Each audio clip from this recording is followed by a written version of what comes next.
Un plaisir de vous retrouver, mesdames et messieurs. Vous êtes sur Mondico Télévision. L'assassinat de l'ancien ministre de Transport et Voies de Communication, l'honorable député Chérubin Okende, membre d'ensemble, allais-je dire, pour la République de Moïse Katumbi, commence déjà à livrer quelques pistes sur des éventuelles complicités proches du regretté disparu. À cet effet, le procureur de la Cour de cassation, Firmin Mvonde, a annoncé l'audition d'un premier suspect dans ce maître. Suivez les détails du PGR de la Cour de cassation. C'est une question que nous voulons élucider. Nous ne disons pas ce que, comme je l'ai dit tout à l'heure, s'il y a des réseaux, les séries de renseignement qui les disent, je pense que ce que vous nous rapportez vient des réseaux sociaux. Les réseaux sociaux attribuent à ces services des renseignements. Ce sont des, je ne dis pas des supputations, ce sont des informations que nous devons vérifier.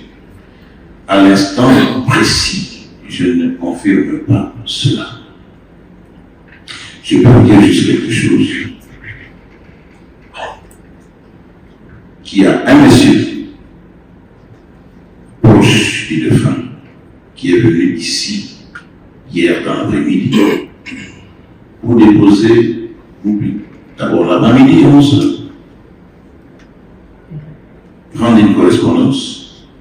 Et il est revenu à 16h, il a été reçu à la Cour constitutionnelle à 16h, 2 minutes pour récupérer, pour déposer une correspondance. Il retire une correspondance à 11h et en réponse à cette correspondance, il vient déposer la suite à 16h.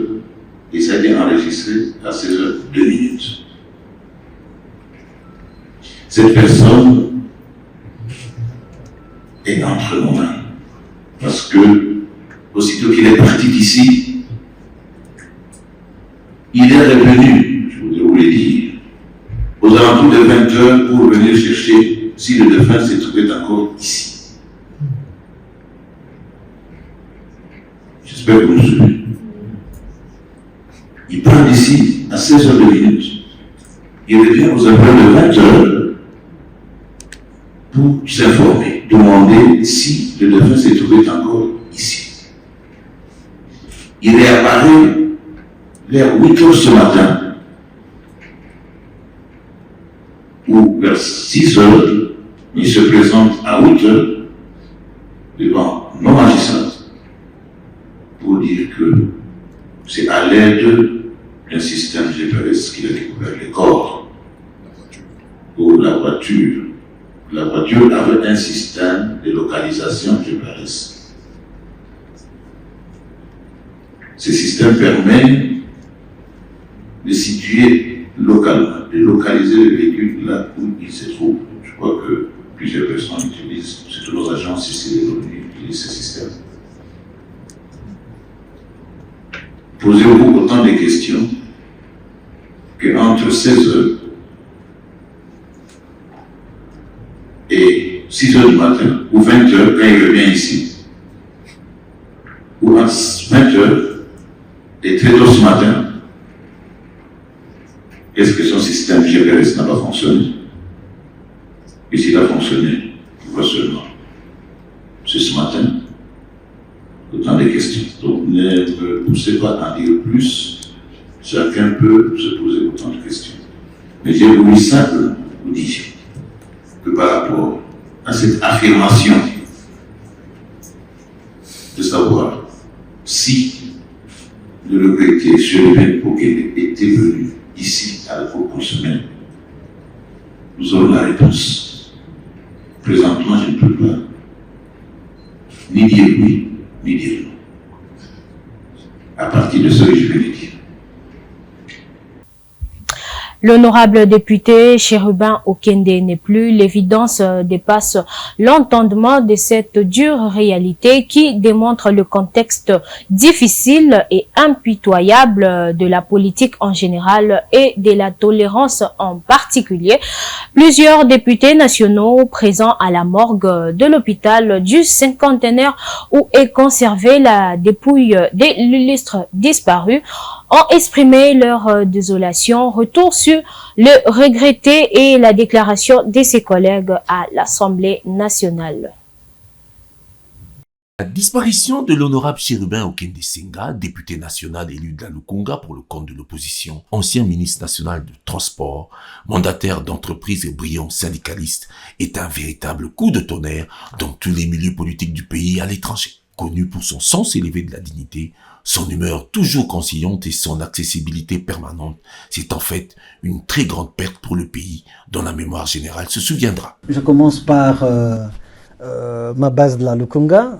Je leur dis, nous devons avoir foi en nos vertus républicaines. Le combat politique, il est difficile, surtout que nous avons de partenaires à un certain moment qui ne rassurent pas. Alors, je crois que nous devons tenir bon pour aller de l'avant. Au peuple congolais, d'une manière générale, nous sommes dans le mois de janvier, un mois de martyrs. Souvenez-vous que l'histoire de notre pays n'est pas un hasard. Quel héritage politique et humain garderont tous ces électeurs qui lui ont fait confiance dans la Lukunga? Lui, fervent chrétien, qui prônait la foi et le sacrifice malgré les contraintes en tout genre dans la politique. En tant que peuple uni qui ne trahira jamais le Congo, un peuple qui sera fier de sa souveraineté, de son indépendance, comme l'a professé Patrice Emery Lumumba, comme l'a aussi professé Laurent Désiré Kabila, ne jamais trahir le Congo, prenons-nous en charge. Alors si nous intégrons ce fondement mythologique dans notre approche, pendant ce temps de remise en question de la dynamique politique de notre pays, peut-être que nous pourrons tirer un substrat essentiel qui puisse valoir la peine d'être suivi pour le bonheur de notre peuple. Ému, plusieurs députés nationaux présents à la morgue de l'hôpital du Cinquantenaire où est conservée sa dépouille ont fait une déclaration pour dénoncer la cause profonde qui a provoqué la disparition de l'Ulysse disparu. Bisso, ma députée opposition, tozali na mawa makasi. Tokutani awa na morgue ya Cinquantenaire, na sangwa liwa et pesi biso passe na motema. Honorable Chérubin Okende, baoti kobomaye, ezali inadmissible dans un pays qui se dit démocratique. Baboma, un député national, par rapport à ma conviction naïe. Yango, tozo senga la peuple congolais mobimba, etelema, endima et loko anate, qu'un représentant du peuple, abomama loko la moi, ezali inacceptable. Et biso na ngamba opposition, toko sala ba activité, pour te revendiquer, pour te contester maître oyo. Paix à son âme, humble et cordiale. De son côté, le parti Ensemble pour la République a réagi dans l'après-midi de ce jeudi 13 juillet par le biais de son secrétaire général Dieudonné Bolengue-Tengue qui a qualifié la mort de Chérubin Okende, ancien ministre des Transports et cadre du parti Ensemble, d'assassinat odieux. Les partis Ensemble pour la République condamnent cet acte et exigent une enquête indépendante. Suivez le propos du secrétaire général d'Ensemble pour la République. Ensemble pour la République, qui a condamné dès hier cet enlèvement crapuleux, est consterné par cet ignoble assassinat qui rappelle les vieilles pratiques dictatoriales des régimes aux abois. Si l'on peut se faire enlever dans l'enceinte de la plus haute juridiction du pays, la Cour constitutionnelle, et se retrouver sauvagement abattu quelques kilomètres plus loin, c'est que nous ne sommes plus en sécurité nulle part en République démocratique du Congo. Nos larmes sont d'autant plus amères que Chérubin Okende était la voix du parti. Il assumait ses fonctions de porte-parole avec un engagement sans faille. Et comme vous le savez, le 28 décembre dernier, le ministre Chérubin Okende avait démissionné du ministère des Transports pour répondre librement et en toute responsabilité à la ligne de notre parti. Élu de Kinshasa, Chérubin était une personnalité reconnue et très apprécié tant dans le monde politique qu'au sein de la société civile. Un vrai digne fils de ces Congo malmenés. Ces crimes est un assassinat politique. Nous exigeons une enquête indépendante pour identifier les auteurs et les commanditaires de ces crimes d'État qui ressemblent en tout point à l'affaire Tchébé. Et pour finir, le cantonnement des rebelles M23 était au cœur d'une réunion préparatoire à Goma, en la province du Nord Kivu, le mercredi 12 juillet 2023, autour de la table Uhuru Kenyatta, facilitateur désigné de l'EAC, le ministre d'État en charge de l'intégration régionale, Antipas Mbusa, le gouverneur du Nord Kivu, le général Constant Dima et plusieurs délégués des pays impliqués dans la recherche des solutions pour la paix dans l'Est de la République démocratique du Congo. Le vice-premier ministre chargé de la Défense, Jean-Pierre Bemba, est intervenu par vidéoconférence. Suivez cet élément. L'objectif de cette réunion de Goma était d'étudier les voies et moyens pour arriver à cantonner les rebelles du M23. La rencontre s'est tenue au moment où les rebelles du M23 tentent de regagner du terrain après s'être retirés de quelques localités au profit des troupes de la communauté de l'Afrique de l'Est. Selon le gouverneur militaire du Nord Kivu, la situation s'est fortement détériorée ces dernières semaines. Il était question que les parties en conflit cessent les hostilités et que les résolutions ici des pourparlers de Nairobi ainsi que les accords de Luanda soient respectés par tous.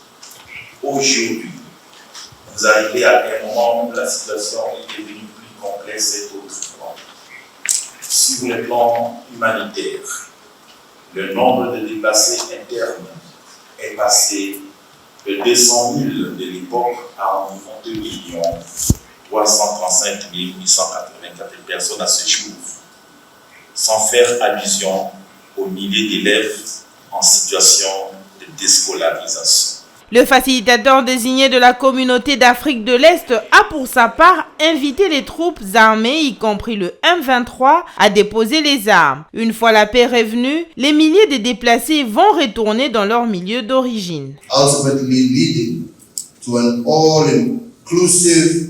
Nous allons vers un processus inclusif dirigé par les Congolais qui vont s'assurer que les Congolais soient en mesure d'avoir un dialogue entre eux pour résoudre le problème de cette grande nation. The Congo are able to dialogue with each other. Le vice-premier ministre chargé de la Défense souhaite que l'implication du facilitateur de la communauté d'Afrique de l'Est puisse faire avancer la question de la paix, notamment le processus de Luanda et Nairobi. Il faut que les rebelles du M23 acceptent le cantonnement. Au niveau de la République démocratique du Congo, nous accueillons favorablement la présence du président honoraire Kenyatta parmi nous. Et souhaitons que soit assise le meilleur. Et j'espère que ça permettra, à la suite des réunions que nous avons eues à Nairobi le 30 juin, d'avancer sur le dossier de la RDC, notamment ce qui concerne le processus tant de Luanda que de Nairobi. Et particulièrement la question aujourd'hui qui intéresse cette réunion, qui est le précon. Rappelons que les rebelles du M23 veulent des négociations directes avec le gouvernement congolais. Pour leur part, les autorités congolaises sont formelles, pas de négociations avec le M23. Ils doivent libérer les zones occupées sans condition. Mesdames et messieurs, c'est déjà la fin de ces bulletins. Je vous dis à très bientôt sur Mondico Télévision.